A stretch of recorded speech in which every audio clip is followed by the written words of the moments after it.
Hello दोस्तों, कैसे हैं आप सब। मैं हूं राजेंद्र प्रताप सिंह और आप देख रहे हैं व्यू पॉइंट विथ राजेंद्र। आज हम बात करने जा रहे हैं जो नई आरबीआई ने नोटें जारी की हैं। आप उन सब का इस्तेमाल ज़रूर करते होंगे। सारी नोटों को आपने हाथ में लिया होगा। मेरे पास है 10 रुपये से लेके 2000 रुपये तक की नोटें और इन सभी नोटों के पीछे एक तस्वीर छपी हुई है। इस तस्वीर में क्या छपा हुआ है ये आपने कभी गौर से नहीं देखा हो तो आज हम आपको इसके बारे में विस्तार से बताते हैं। चैनल को सब्सक्राइब जरूर करिएगा, लाइक करिएगा, घंटी वाली बटन जरूर दबाइएगा। चलिए आज उसी के बारे में डिटेल में जानते हैं। भारतीय रिजर्व बैंक ने 10 रुपए के नोट पर कोणार्क के सूर्य मंदिर को अंकित किया है। कोणार्क का सूर्य मंदिर भारत के उड़ीसा के तट पर पुरी से लगभग 35 किलोमीटर दूर उत्तर पूर्व कोणार्क में स्थित है। यह हिंदू देवता सूर्य को समर्पित एक विशाल मंदिर है। कोणार्क दो शब्दों कोण और अर्क से मिलकर बना है, जहां कोण का अर्थ कोना और अर्क का अर्थ सूर्य है। दोनों को संयुक्त रूप से मिलाने पर यह सूर्य का कोना यानी कोणार्क कहलाता है। कोणार्क के सूर्य मंदिर को यूनेस्को ने 1984 में विश्व धरोहर स्थल के रूप में मान्यता दी है। इस मंदिर की कल्पना सूर्य के रथ के रूप में की गई है। रथ में 12 जोड़े विशाल पहिए लगे हैं और इसे 7 शक्तिशाली घोड़े खींच रहे हैं। जितनी सुंदर कल्पना है, रचना भी उतनी ही भव्य है। इस मंदिर का निर्माण गंगा वंश के प्रतापी नरेश नरसिंह देव प्रथम ने 13वीं शताब्दी में कराया था। भारतीय रिजर्व बैंक ने 20 रुपए के नोट पर एलोरा के चित्र को अंकित किया है। एलोरा गुफा भारत के महाराष्ट्र राज्य के औरंगाबाद जिले से 30 किलोमीटर दूर वेरूल नामक स्थान पर है। यूनेस्को ने 1983 में इसे विश्व विरासत स्थल घोषित किया। एलोरा में कुल लगभग 100 से भी अधिक गुफाओं का निर्माण हुआ था, जिनमें से सिर्फ 34 गुफाएं ही शेष बची हुई हैं, जो सुरक्षित हैं काफी हद तक। इनमें गुफा नंबर 1 से 12 तक बौद्ध धर्म से जुड़ी हुई है और 13 से 29 तक की गुफाएं हिंदू धर्म से जुड़ी हुई है और 30 से 34 नंबर की गुफाएं जैन धर्म से संबंधित हैं। एलोरा की गुफाओं का निर्माण राष्ट्रकूट राजाओं ने करवाया था। एलोरा की सबसे अद्भुत रचना कैलाश मंदिर है, जिसे समूचे पर्वत को तराशकर द्रविड़ शैली में बनाया गया है। इसका निर्माण ऊपर से नीचे की ओर किया गया है।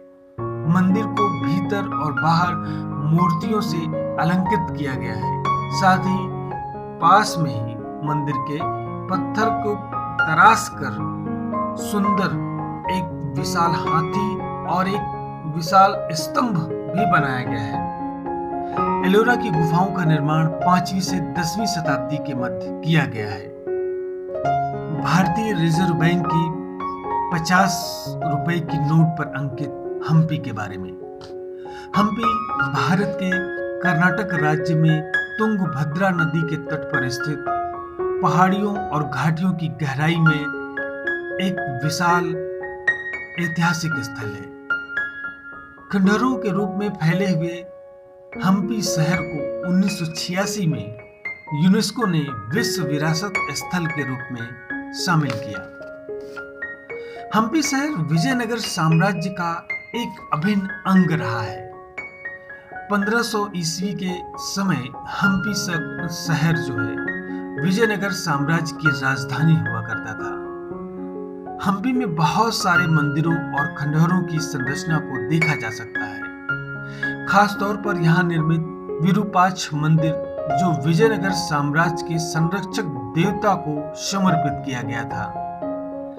विट्ठल मंदिर हम्पी का सबसे प्रभावशाली मंदिर में से एक है। हम्पी में ही एक प्रसिद्ध पत्थर का रथ है, जो हम्पी की वास्तुकला का शानदार प्रतीक माना गया है। घाटियों और टीलों के बीच 500 से भी अधिक स्मारक इनमें मंदिर, महल, तहखाने, जल खंडहर, पुराने बाजार, शाही मंडप, गढ़, चबूतरे, राजकोष आदि असंख्य इमारतें हैं। भारतीय रिजर्व बैंक की 100 रुपए की नोट पर रानी की वाव को अंकित किया गया है। अपनी अद्भुत संरचना और बेमिसाल खूबसूरती के लिए विश्व भर में विख्यात रानी की वाव भारत के गुजरात राज्य के पाटण में स्थित प्रसिद्ध बावड़ी यानी सीढ़ीदार कुआं है। रानी की वाव को 2014 में यूनेस्को ने विश्व विरासत स्थल में सम्मिलित कर लिया है। रानी की वाव 11वीं सदी का भारतीय भूमिगत वास्तु संरचना का अनूठे प्रकार का सबसे विकसित एवं व्यापक उदाहरण है। 7 मंजिला यह वाव मारू गुर्जर शैली में निर्मित है। रानी की वाव का निर्माण 11वीं सदी में चालुक्य वंश के भीमदेव सोलंकी की याद में उनकी विधवा रानी उदयमती द्वारा एक स्मारक के रूप में कराया गया है। रानी की वाव में कई प्रकार की धार्मिक संरचनाओं को दर्शाया गया है, जिसमें वामन, वरही, कलिक, राम, कृष्ण, नरसिंह और भगवान विष्णु के विभिन्न रूपों को दर्शाया गया है। भारतीय रिजर्व बैंक ने अपने 200 रुपए के नोट पर सांची के स्तूप का अंकन किया है। सांची मध्य प्रदेश के रायसेन जिले में बेतवा नदी के किनारे स्थित है। यूनेस्को द्वारा सांची को 1982 में विश्व धरोहर स्थल के रूप में शामिल किया गया। सांची के स्तूप को मौर्य राजवंश के सम्राट अशोक ने 3री शताब्दी ईसा पूर्व में स्थापित किया था। स्तूप के अंदर गौतम बुद्ध के अवशेष रखे गए हैं। सांची पहाड़ी पर बसा हुआ है। यहीं पर गुप्तकालीन मंदिर निर्माण के प्रथम साक्ष्य के रूप में मंदिर के अवशेष भी प्राप्त हुए हैं। मुख्य स्तूप के पास एक विशाल अशोक स्तंभ का निर्माण किया गया था, जिस पर अशोक चिन्ह यानी 4 सिंह पीठ सटाकर बैठे हुए हैं, जो वर्तमान में टूटा हुआ है। मुख्य स्तूप के चारों ओर सुंदर परिक्रमा पथ है तथा बलुआ पत्थरों से निर्मित 4 तोरण द्वार बनाए गए हैं, जिनके लंबे लंबे पट्टकों पर बुद्ध के जीवन से संबंधित जातक कथाओं का अद्भुत अंकन किया गया है। भारतीय रिजर्व बैंक ने 500 रुपए के नोट पर लाल किले को स्थान दिया है। देश की राजधानी दिल्ली में मुगल शासक शाहजहां ने लाल किले का निर्माण करवाया था। लाल किले का निर्माण यमुना नदी के किनारे लाल बलुआ पत्थर से 1638 ईस्वी में आरंभ होकर 1648 में पूर्ण हुआ। इस ऐतिहासिक किले को 2007 में यूनेस्को द्वारा विश्व धरोहर स्थल के रूप में घोषित किया गया। लाल किले को अष्टकोणीय आकार में बनाया गया है और यह मुगल, हिंदू और फारसी स्थापत्य शैली में बना हुआ है। करीब 1.5 किलोमीटर की परिधि में इस किले के अंदर मोती मस्जिद, मुमताज महल, खास महल, रंग महल, हीरा महल, दीवाने खास, दीवाने आम, हमाम, मीना बाजार जैसी कई खूबसूरत इमारतें बनाई गई हैं। हर साल 15 अगस्त के दिन भारत के स्वतंत्रता दिवस के अवसर पर देश के प्रधानमंत्री किले की प्राचीर से भाषण देते हैं। देश की जंग आजादी का गवाह रहा लाल किला मुगल कालीन वास्तुकला, सृजनात्मकता और सौंदर्य का अद्भुत उदाहरण है। भारतीय रिजर्व बैंक ने 2000 की नोट पर मंगलयान के चित्र को अंकित किया है।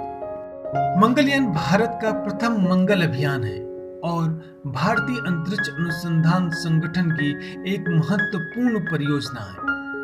5 नवंबर 2013 को 2:38 पर मंगल ग्रह की परिक्रमा करने हेतु एक उपग्रह श्रीहरिकोटा से छोड़ा गया। 24 सितंबर 2014 को मंगल पर पहुंचने के साथ ही भारत विश्व में अपने प्रथम प्रयास में ही सफल होने वाला पहला देश बन गया। मंगलयान का उद्देश्य लाल ग्रह की सतह तथा उसके खनिज अवयवों का अध्ययन करना तथा उसके वातावरण में मीथेन गैस की खोज करना था। मंगलयान में 5 अहम उपकरण मौजूद हैं जो मंगल ग्रह के बारे में अहम जानकारियां जुटाने का काम कर रहे हैं। भारत के इस मिशन की लागत 450 करोड़ रुपए है, जो कि अमेरिका के मंगल मिशन से 10 गुना कम है।